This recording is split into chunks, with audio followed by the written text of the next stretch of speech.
जाए हर जाए कललू सगाई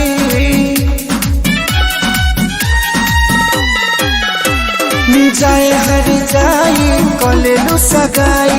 लगले बारात तो हटवरा पोयाई पियावा के संगवा अपना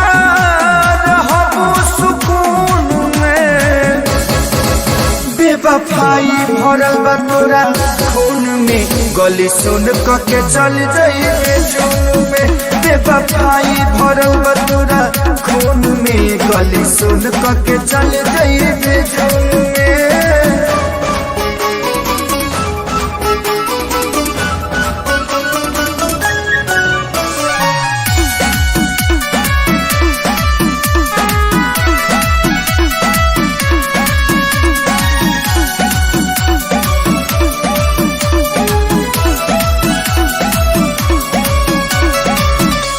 मुवलो से बेसी दिनवा बुझाई जानू सोझा हमारे जब तोहरो मारो कड़ाई जानू काहे ऐसा कैलू। हाँ हाँ छोड़िए के चल जाइबू पियावा के गाँव में दादा बाजी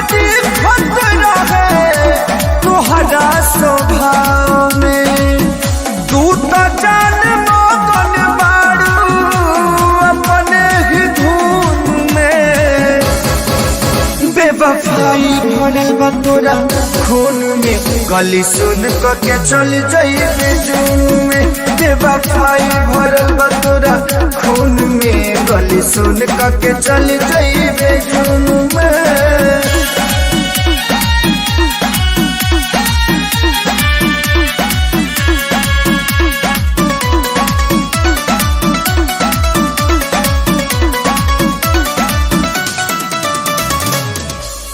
टेंशन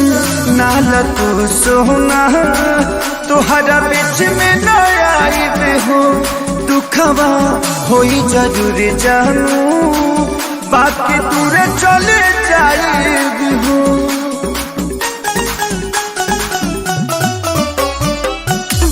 कहिलो सगाई न तनिको दिहलू जानकारी बाउर होई गइले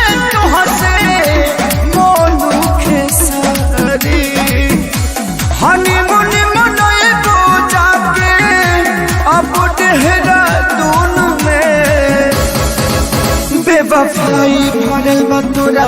खून में गली सुन के चल जाइए जून में बेवफाई भरल बा तोरा खून में गली सुन के चल